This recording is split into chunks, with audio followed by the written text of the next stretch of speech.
नमस्कार दोस्तों, welcome back. आप देख रहे हैं कॉफी विद समीर जैन। दोस्तों, इस बार बीजेपी ने मोदी जी के नेतृत्व में एक बहुत बड़ा कीर्तिमान अपने सामने टारगेट रखा है। वो है 400 का। मैं तो 500 बोलता हूँ, ये इन्होंने 400 का रखा है। अपने आप को थोड़ा सा कम नापते हैं। और मोदी जी तीसरी बार केंद्र के लिए चुनाव में लड़ने जाएंगे। और वाजपेयी जो है, हर कमान ने 2024 लोकसभा चुनाव के लिए अपने जितने भी आंकड़े हैं, टारगेट है, उसको रख लिया है। और जितने भी इनके अपने कार्यकर्ता हैं, उनके सामने इन्होंने रखा है कि इस बार 400 पार। बच्चा बच्चा जो बीजेपी के साथ जुड़ा हुआ है, वो 400 की बातें बोलता है। मैं 500 बोलता हूँ। 500 में इसलिए बोल रहा हूँ, जो मेरे पीछे देख रहे हैं आप, वो पीछे पुल दिख रहा है, वो शीशे का बना हुआ है। उसके ऊपर जो है चलते हुए टांगे कामती हैं। मैं कोशिश करूंगा मैं वहां जाकर भी मैं वीडियो बनाऊं आपके लिए। 500 का आंकड़ा पार करना ऐसा ही है जैसे कि वो शीशे वाले पुल के ऊपर है, नीचे शीशे के नीचे टांगे कांपती हैं जब नीचे देखते हैं खाई के अंदर। वो वाला हाल है। लेकिन मैं फिर भी टारगेट 500 का रख के चल रहा हूँ। लेकिन आप देखिए जर्नी जो है बीजेपी की, वो कैसी थी। 14 में 272 का इन्होंने टारगेट रखा, 282 सीटें मिली। 2019 में इन्होंने 300 का टारगेट रखा, 303 में इनको जीत मिली। और अब बीजेपी 2024 में टारगेट रख रही है 400 का। ये ऐसा है जैसे कि ऑस्ट्रेलिया की टीम जो है ना, स्पिरिट की तरह लड़ने के मूड में होती है हमेशा ही, उसी तरह बीजेपी भी वही काम कर रही है। और इसका प्रयोग 2022 में जो गुजरात के जो विधानसभा के चुनाव थे, उसके अंदर जो सफलता मिली, ये थी ऑस्ट्रेलिया की टीम की तरह खेलने में जो सफलता मिली है, वही चीज अब ये करने वाले हैं आगे भी। अब देखिए, ऑस्ट्रेलिया की जो क्रिकेट टीम है, वो आईसीसी का वर्ल्ड कप हो या कहें आईसीसी का कोई भी टूर्नामेंट हो, उसके अंदर वो जो स्पिरिट दिखाते हैं, वो देखने वाली होती है। और सामने वाली टीम को वो ऐसे मारते हैं उठा उठा कर कि दूसरी टीम जो है, अपोजिशन वाले, वो खड़े ही नहीं हो पाते। और वो उनको ये नहीं समझ आता कि इनको डील कैसे किया जाए। अब 2023 का जो वर्ल्ड कप है, उसका फाइनल आपको याद होगा, भारत हार गया था। लेकिन पूरे टूर्नामेंट में भारत ने हर एक टीम को इतनी बुरी तरह से पीटा और वो फाइनल तक पहुंच गए। लेकिन ऑस्ट्रेलिया गिरते पड़ते किसी तरीके से सेमीफाइनल तक पहुंचा।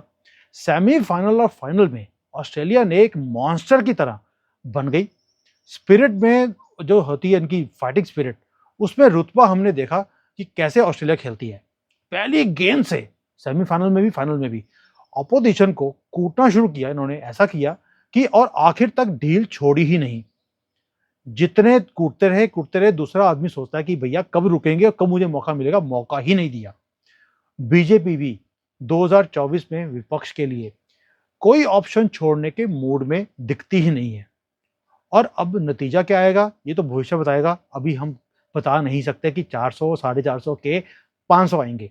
लेकिन ये जो इंडी गठबंधन है, उसकी सारी संभावनाओं को नीतीश कुमार के साथ बिखेर के रख दिया, ताकि कोई चुनौती खड़ी ही ना हो पाए। बिहार में 40 में से 39 सीटें तो जीतने की प्लानिंग कर रहे हैं। इस सिलसिले में बीजेपी हर उस पॉइंट को एड्रेस करती जा रही है जो विपक्ष को तोड़ने में कारगर साबित होगी। ऐसे ही राजनीति इसको नहीं कहते हैं भाइयों। पुरानी बीजेपी जो वाजपेयी की थी, उसमें और आज में बहुत फर्क है। अब एग्रेशन के मूड में चुनाव लड़ना मोदी जी का एक स्टाइल बन गया है। इसमें कृष्ण की नीति और चाणक्य नीति दोनों को मिक्स करके अब कौन सा दाव चलने वाले हैं, किसी को समझ ही नहीं आता। गुजरात में भाजपा जो पूरे जो पहले इनके मुख्यमंत्री होते थे, माधव सिंह सोलंकी, उसके रिकॉर्ड को ब्रेक करना चाहती थी। 2002 में, 7 में, 12 में मोदी जी ने वहां पे इलेक्शन लड़े, कोशिश करी, लेकिन सफल नहीं हुए। फिर मोदी के डायरेक्शंस के ऊपर 2017 में इन्होंने इलेक्शन लड़ा, बड़ी मुश्किल से पसीने निकल गए जीतने के लिए। फिर इन्होंने काम करना शुरू किया 2017 से लेकर 22 तक, और पूरी तरह तोड़कर जीतने का लक्ष्य रखा कि हमने रिकॉर्ड तोड़ना है। 150 के आंकड़े में से 156 लेकर आए ये, और गांधीनगर पहुंच गए। विपक्ष बिल्कुल ही सिमट सिमट कर आ गया, और माधव सिंह का रिकॉर्ड इन्होंने तोड़ लिया। यानी कि जिस टारगेट को ये पीछे पड़ जाते हैं, उसको पूरा करके छोड़ते हैं। अब आप देखिए कि जो केंद्र में पहली बार गैर कांग्रेसी सरकार पूरी बहुमत के साथ मोदी जी ने बनाई थी। दूसरे टर्म में 300 की संख्या रखी और पार कर गए। अब राजीव गांधी के 400 का जो आंकड़ा था, रिकॉर्ड था, उसको तोड़ने का इन्होंने प्लान बनाया हुआ है। नरेंद्र मोदी अपने चुनाव कभी भी हल्के में नहीं लड़ते हैं, ये तो आपने देख लिया। खुद होमवर्क करते हैं, मैदान में खुद उतरते हैं और 2024 में साउथ ब्लॉक में जितनी भी संभावनाएं हैं वो पूरी की पूरी बना के उन्होंने अपने पास रख ली हैं। आपको मालूम है जो साउथ के 5 जो एरियाज हैं उसमें 60 सीटों का गोल है इनके पास, और अन्ना मलाई के साथ मिलकर कार्य करना शुरू कर दिया और अन्ना के कहने पे अपना गठबंधन भी तोड़ दिया, छोड़ दिया। मोदी हो, शाह हो, डंडा जी हो, वहां पर दौरे करते जा रहे हैं साउथ के। 75 से ज्यादा वो दौरे वो साउथ के कर चुके हैं। और जो हमारे जाति पाति के नेता हैं उनके एक एक दांव को ये खत्म करते जा रहे हैं और उन्हें समझ ही नहीं आ रहा कि अब हम इसके ऊपर रिएक्शन क्या करें और इसका तोड़ क्या निकालें। मोदी जो है ना वो राजनीति में कच्ची गोलियां नहीं खेलते, ये तो हमने देख लिया। अब रह गया सिर्फ जो जनता है उसका रिएक्शन। उसका रिएक्शन क्या आएगा वो हमें समय आने पर ही पता लगेगा, जब लोकसभा के इलेक्शंस का रिजल्ट बाहर निकलेगा। फिलहाल एक ही चीज हो रही है, पूरा देश राम में है, पूरा देश मोदी में है।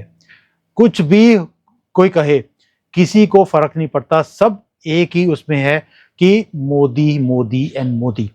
और मोदी जी हैं, उन्होंने हर चीज में अपना एक एज निकाल के रखा है हर पोजीशन के ऊपर।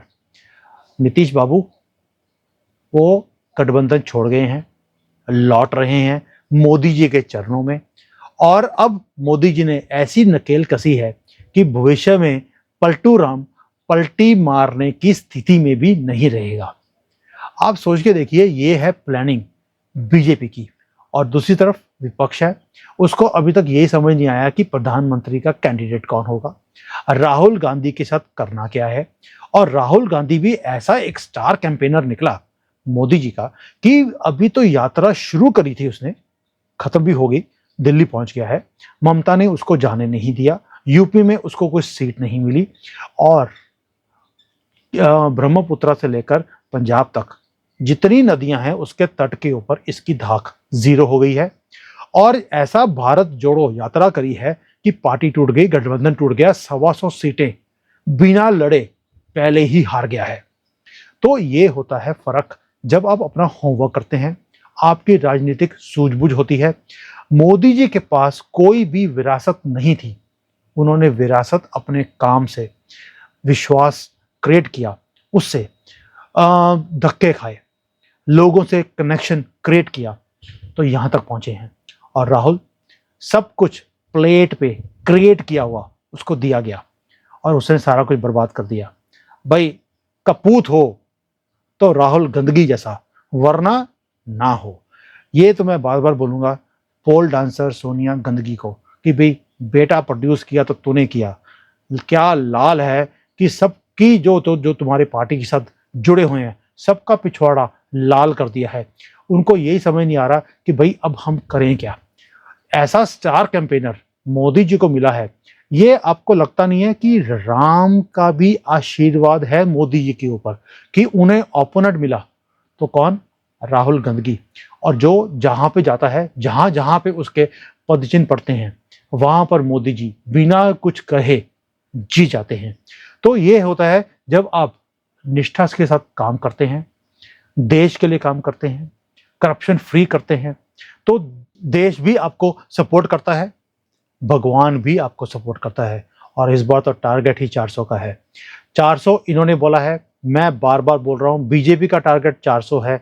मैं चाहता हूं कि 492 सालों के बाद रामलला अपने महल में वापस पहुंचे हैं। इस बार जितने सालों के बाद रामलला वापस पहुंचे, उतनी सीटों से तो बीजेपी को, not BJP sorry, Modi ji को एक तोहफा तो देना बनता है हम सनातनियों की तरफ से कि आप 492 सालों के बाद रामलला को आपके कारण वो अपने महल में पहुंचे हैं। ये हारा हमारा तोहफा 492 हमारी तरफ से, और बाकी एनडीए जितनी सीटें आप देना चाहें। ऐसा रिकॉर्ड बनाना है कि कांग्रेस मुक्त भारत ऑपोजिशन मुक्त भारत, ताकि ये सबका कैरियर खत्म हो, ये दोबारा से फन उठाने का हिम्मत भी ना करें और हमारा देश तरक्कियों पे ऊपर जैसे चल रहा है आज, ये तरक्कियां और इंक्रीज हों। कब होंगी? 500 प्लस जब आएगा, आपका कॉन्स्टिट्यूशन चेंज होगा, आपके जो हक हैं सनातनियों आपको मिलने शुरू होंगे, मोमिन परमानेंटली वहां पे उनके नकेल कसी जाएगी परमानेंटली, दोबारा से वो जो दंगे करने की कोशिश करते हैं वो खत्म होगा, साउथ में आपकी पकड़ बनेगी, वेस्ट बंगाल में मोमिन्स का राज खत्म किया जाएगा, तभी ये कंट्री सुधर सकती है, आगे चल सकती है। अब बटन दबाने का काम आपके हाथ में, टारगेट आपके सामने आ गया है, सामने है मोदी और चॉइस है मोदी वर्सेस राहुल की, चूज आपने करना है। जय Hind, Vande Mataram. Hi there. If you liked the video, please don't forget to smash the like button, subscribe to our channel, and activate the bell icon so that you receive all notifications whenever we upload a new video. Thanks for watching.